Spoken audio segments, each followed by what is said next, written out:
उदालगुरियाव मोननै एनजिअनि बाखनायथाव हाबाफारि बिटिआर हालामाव इउपिपिएल सरकारनि गोरिब थाखोनि सुबुंफोरनो दाउ अमा बोरमा रानना होनायनि नुथाय। नाथाय बे बाराव राजखान्थि हान्जाया नङा मोननै एनजिअआ रानदों लकेल दाउ। रावनिबो मददथि गैयाबालासिनो सा 10 रान्दि आइजोफोरनो राननानै होदों। दिनै उदालगुरि जिल्ला सेनिपारा गामि गुदि फरायसालिनि गेलेग्रा फोथाराव टंला हालामाव बयजोंबो मिथिजानाय मोननै बैथा फाउन्डेसन आरो रस एनजिअनि जथायै बानजायनायाव ओनसोलनि सा 10 रान्दि आइजोफोरनो लकेल दाउ राननानै होनाय हाबाफारिखौ नुनो मोननाय जादों। लोगोसे मख'जाथावदि थांनाय दान मोनसेसो सिगाङाव बिथां रान्दि आइजोफोरखौ दाउखौ माबायदि जोथोन लानांगौ बेफोरनि सोमोन्दै फोरोंथाय होनायजों लोगोसे दाउ थाग्रा न' लुनो थाखाय थिं रानना होयो आरो दिनै सासेयाव मा जियै दाउ रानना होनायजों लोगोसे रान्दि आइजोफोरखौ गोजौ फारसे दावगालांनायाव थुलुंगाखां खामानि मावनायखौ नुनो मोननाय जादों।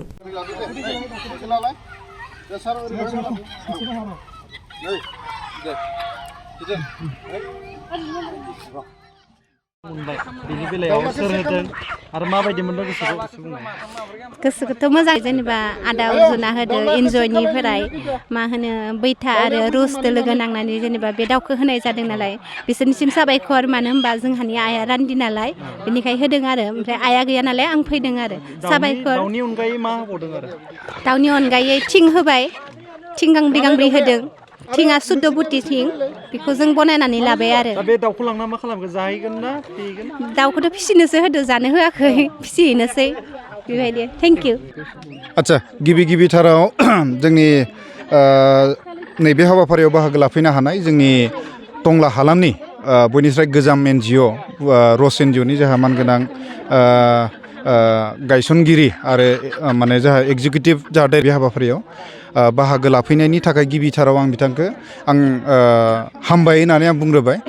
जोङो दिनै बिराद गिदिर मोनसे जोङो हाबाफारिखौ जोङो लानानै फैदोङो। जोङो गासै नैबे जोंनि टंला हालामनिनो नैबे सिनिपारा गामि आरो फख्रिपारा आरो नैबे खैरोबारि नैबे मोनथाम गामिनिफ्राय जोङो जायफोरा माने कभिड-19आ जाहा गाज्रि रोखोमै कभिड-19 जालांबाय बिनि उनाव दैबाना फैबाय। दा बेखायनो जोङो सानबाय जोङो 10 जन रान्दि आइजो जायफोरा माखासे थांनाय समाव बिथांमोननि माने फिसाया थैलांबाय बे बुहुमनिफ्राय बिथांमोना गोमालांबाय।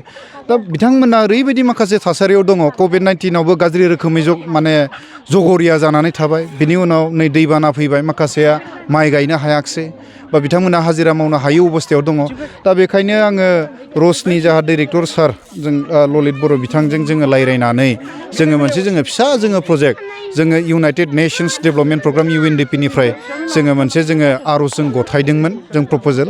दा बिथांमोना जोंनो बिराद फिसा मोनसे हेफाजाबखौ बिथांमोना जोंनो हरबाय। दा जोङो नैबे हाबाफारियाव जोङो 10 जनल' मात्र 10 जन जोङो रान्दि आइजोफोरखौ जोङो थिंबो जों होबाय न' बानायना लानो थाखाय। ओमफ्राय जोङो दिनै दैखानाय दाउ 1.5 केजिनिबो खाथियाव उजना जोङो 10ता करि जोङो बिथांमोननो होबाय। 10तायाव मानैया दाउला आरो बाखि माने 8ताया दाउजो आरो। दा जोङो बेखौनो जोङो सानदों जोंनि थांखिया जे जाय जेनेबा जोंनि आइमोना बिमा माहारि बे 10 जना आरो जे थाइसेखौ जेनेबा थाइनै खालायनो हायो नामा? न'आवथ' दाउ दंखायो जाहाथे बै न'आव दाउ थाखानाय आरो जोंनि 10ता हरनायदो बिथांमोना गन्द्रा न'खौबोथ' बिराद मोजां बिथांमोना लुफुंबाय। दा जुदि मोजां जोथोन लायोबा मोजां जुदि आबार लायोब्ला हयथ' गाबोनो बिथांमोना बिदैबो फाननो हागोन। आरो जुदि बेखौनो मोजां जोथोन लालाङोब्ला गाबोनो 20ता जालांगोन, 10तानिफ्राय 20ता जालांगोन, गाबोनो 20तानिफ्राय बिथांमोना 30ता खालायनो हागोन। जुदि बेबायदि खालायोब्ला बिथांमोना हयथ' निस्सय बिथांमोना माने मोनसे थांना थानायनि मोनसे लामाखौ बिथांमोना नैबे दाउ फिसिनायदोबो लाहैनो हागोन। जोंनि फोथायनाया बे। दा ओमफ्राय जोङो जेनेबा जोंहा मोनसे प्रजेक्टखौ जोङो सास्टेनेबिलिटि होननाय मोनसे कनसेप्ट थाहैयो। दा जोंसो मददखौ जोङो दिनै होबाय गाबोन मा जागोन नङा होमबा? दा बेखायनो जोङो बुंदो जे जोङो बिथांमोनखौ जों खावलायदो जे नोंथांमोना दाउखौ ओरैबायदि माने आबारला जाहाथे जों हरनाय दाउआ थैनो मोना। जोंथ' दाउखौ जोङो मोनथाम भेक्सिन होखानायखौ F1, F2 आरो रानिखेत होखानाय आरो बेयाव लाबोनाय अबस्थायावनो बिदैया माब्रैया दैफैखादों। दा जोङो बुंबाय जे नोंथांमोना दाउखौ रावबो जाहाथे माने जानाङा आरो जों खावलायनाया बे। ओमफ्राय लास्टआव जोङो सास्टेनेबिलिटिनि कनसेप्टआव जोङो मा होननानै जोङो बुंदों जे सानसे समाव जुदि दाउआ बेमार आजार जायालाबासिनो मोजाङै मोजां थांना थायोब्ला जोंनो जितु दा जोङो होबाय नालाय जोंनो 10ताखौ जोंनो हरफिनबानो जाबाय फिसा खालायनानै। आधा केजि खालायना हरबानो जाबाय अब्लानिया जोङो रसनि बानजायनाय आरो जोंनि बैथानि बानजायनायाव गुबुन मोनसे गामियाव जोङो थिग बेबायदिनो जोङो 10 जन आइजोखौ जोङो मदद हैलायबावगोन जोंनि सास्टेनेबिलिटिनि माने फिउचार रड मेपआ जोंनिया बेबायदि जोङो लादो आरो माने प्रजेक्टखौ आरो नैबे नट अनलि नैबे सिनिफारा नैबे जिल्लानि सिङावनो गोबां रान्दि आइजोफोर दङ दा बिथांमोननि थाखाय फैबाय थानाय समाव नोंथांमोनाबो माबा मोनसे राहा लागोन आच्छा माने बेखौथ' आङो दा बुंनो हानाय नङा जों जाय प्रजेक्ट बेस जोङो खामानि मावो दा जोङो सानफ्रोमबो जोंनि नाजानाया बेनो थागोन जे मोनसे ओनसोलनि मोनसे हालामनि जोंहा गोबां जेंना थायो नाथाय जोंनि जेंनाया गोबां जेंनानि गेजेराव जों जेरैबायदि जोङो रान्दिफोरखौ जों लानानै जों खामानि मावबाय कभिड-19 ओमफ्राय दैबानाखौ जों लानानै फैबाय थानाय समाव जुदि जोङो बैथा आरो रसनि नाजानायाव जों माखासे जोङो प्रजेक्टखौ जों रेडि खालायखादों माने जों गाबोन जुदि मोजां प्रजेक्टखौ जोङो लिरनानै फान्डिं एजेन्सिनो जों जुदि मोनोब्ला जोंनि नाजानाया सानफ्रोमबो जेरैबायदि जा जोङो नाजादों जोंनि नाजानाया अरायबो जोङो थालांगोन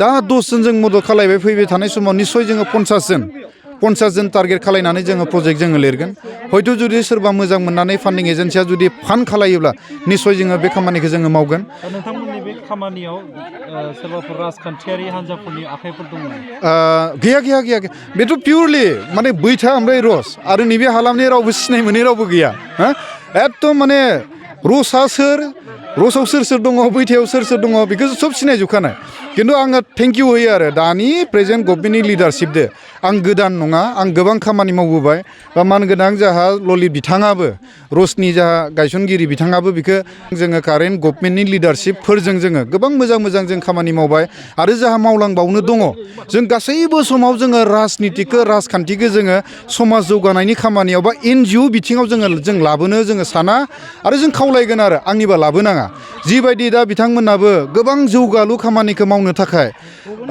बिथांमोना गोबां माने इन्टारनेशनेल आरो नेशनेल लेभेलनि एजेन्सिफोरखौ लाबो खामानि मावदो बे बिराद मोजां नेरसोनसो हा दा BRLM फैगोन नेक्टार फैदो जेरै UNDP मावदो इउनिसेफ मावदो दा बिनि उनाव BTR डेभेलपमेन्ट फेल'स जिखिनि प्रग्राम लादो बे आंनिबा बिराद मोजां आरो माने इउनिसेफफ्राथ' बिराद मोजां खामानि मावदो UNDPआ बिराद मोजां खामानि मावदो दा ओमफ्राय बिनि उनाव गोबां एजेन्सि फैगासिनो दा जोङो माखासे समाव सरकारा डाइरेक्ट थोंजों मावनो हायै खामानिखौ दानि मानगोनां जाहा जाय BTRनि गाहाय खुंगिरि बिथांनि लिडारशिपआव बिथाङा दि ओरैबायदि मोजां एजेन्सिखौ लाबोनानै समाज जौगानायनि खामानिखौ मावहोगासिनो दा बेयाव आं XYZ आं लानो साना आरो आङो लाजानोबोसो आं बागोन आरो मानो होनबोला जायखिजाया बिथिङाव जोङो दिनै बिथांमोन 10 जन जों रान्दि आइजो बिथांमोनखौ जों सायख'दो सोर सायख'गौमोन गाबोनथ' बिथांमोना थालांगौमोन दा जाय बुस्थुखौ सरकारा मावनो हायाखै आरो सरकारा सुबिदा होदो जोंखौ मावनो NGOखौ जोङो NGOआ दिनै